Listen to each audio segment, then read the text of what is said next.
premier mot que vous avez eu lorsqu'on s'est eu au téléphone, c'était écoutez, moi je suis plutôt un amateur, un collectionneur, l'expert vient après.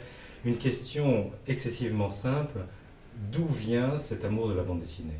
Mais je crois que, comme tous les petits Belges et sans doute beaucoup de Français, j'ai commencé à lire dans des bandes dessinées.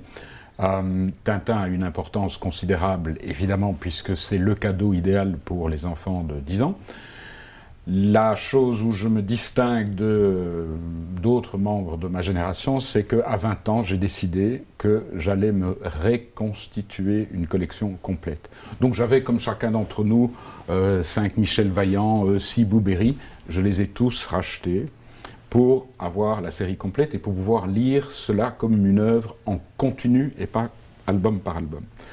Et voilà le résultat après 30 ans où j'ai racheté les vieux exemplaires et j'ai continué à suivre tout ce qui se publie de nos jours et que j'aime.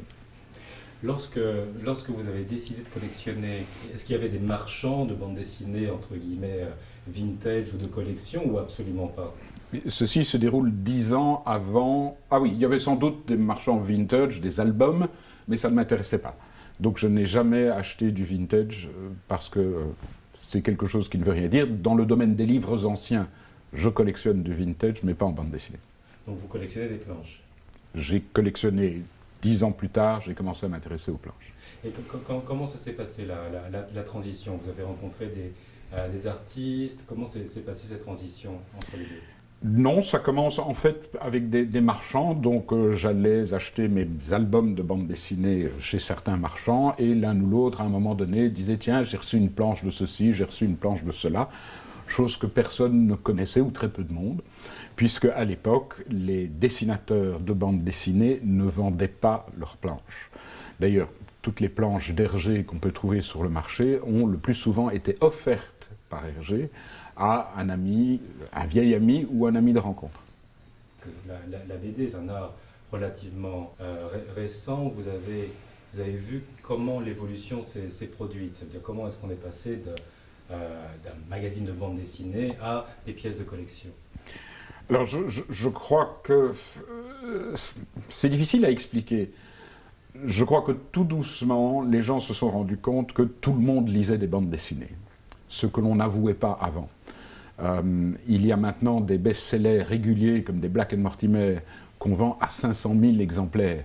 Ça veut dire qu'il y a 500 000 personnes qui les lisent au moins, puisque c'est un bel album et qu'on le prête à ses amis.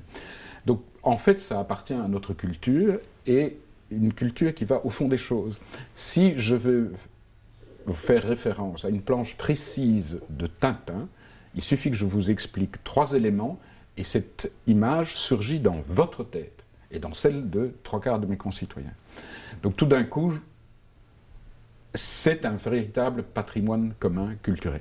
Alors que si je vous parle de tel dessin d'Alechinsky, vous ne le verrez pas. Vous verrez du Alechinsky, mais je ne peux pas vous parler de telle chose précise. Alors tout doucement, parce que certains marchands ont commencé à créer un marché, on a vu un certain engouement. Mais je me souviens d'une époque où nous étions une vingtaine à Bruxelles à nous intéresser aux planches de bande dessinée, et nous allions dans des endroits très incongrus où on vous sortait une farde où il y avait 10 planches.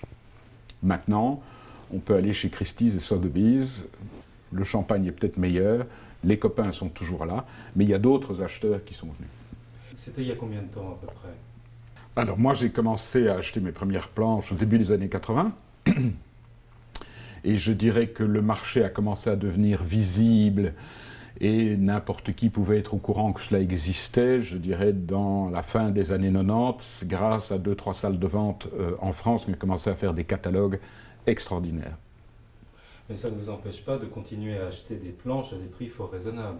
Ah oui, non, tout le monde va vous parler des grands records et de millions d'euros pour une planche d'Hergé, c'est très très bien. Mais hier, j'ai mis 2 enchères pour 2 planches, et l'une était à 650 € et l'autre à 1000 €, donc nous ne parlons pas de sommes considérables. Quelle est pour vous la fonction d'expert? Alors, il faut s'entendre sur ce qu'est un expert. Dans le vocabulaire courant, un expert, c'est quelqu'un qui sait et qui vous dit « c'est comme ça ». C'est pour ça que je préfère dire amateur, parce que dans le monde de la bande dessinée, les archives n'existent pas encore. C'est-à-dire que si on veut parler de Vermeer ou de Bruegel, il y a des catalogues raisonnés qui sont écrits depuis des décennies, et un expert est celui qui a toute cette bibliothèque et qui va rechercher tel tableau, je connais tous ses propriétaires depuis 3 siècles, etc., etc. En bande dessinée, on ne sait quasi rien, parce que c'est une génération qui vient de commencer. Et ça, c'est mon bonheur, j'étais présent à la création, j'étais dans la genèse de quelque chose. Ça, c'est un bonheur personnel. Ceci dit, qui sait que tel jour, Giraud était fatigué, devait partir en vacances et devait quand même rendre des planches pour une histoire de Blueberry. Et il a téléphoné à son ami JG pour lui demander de faire les 2 planches qui sont insérées dans un volume de Giraud. JG a signé ces planches, celle-là. Dans un autre exemple, par exemple, d'un album de Franquin, on sait que c'est Robat qui a dessiné une série de choses. Qui le sait? Le milieu. Et dans un livre d'entretien avec Franquin, il le reconnaît d'ailleurs. Mais c'est une information qui n'a pas encore circulé. Alors maintenant, ce qu'il va falloir faire, c'est des catalogues raisonnés de toute l'œuvre de l'un ou l'autre artiste, et que l'on puisse voir ce que c'est que les planches. Alors, je veux juste préciser, une planche, pour moi, c'est un dessin complet, avec un processus narratif, tout le monde connaît ce genre de choses, qui a été publié. Je ne collectionne absolument pas les dessins. Donc si quelqu'un a fait un très beau dessin, je ne serais pas intéressé, parce que quand il était fait, etc. Ici, je peux vous donner les dates, les livres sont là, les originaux sont ici. Est-ce qu'il y a parce que c'est fascinant ce que vous êtes en train de raconter, puisque vous parlez de faire des catalogues raisonnés, et à vous entendre, on a l'impression que tout reste à faire.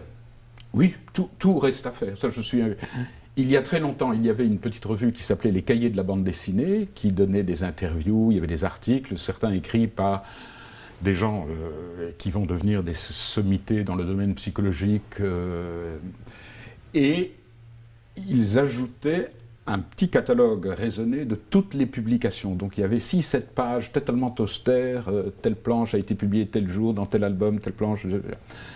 Cet effort s'est perdu il y a 25 ans, 30 ans. Mais vous prenez les grands livres sur Franquin, sur Cuvelier, etc., les détails précis ne s'y trouvent pas. Tout ça va devoir être fait. On ne sait pas où sont les planches des 3/4 des auteurs. La famille Giger a beaucoup vendu après le décès de Giger. Personne ne sait où se trouvent les planches, sauf certains marchands qui se souviennent qu'ils les ont vues passer il y a 10 ans, 15 ans. Donc tout est dans des mémoires humaines pour l'instant.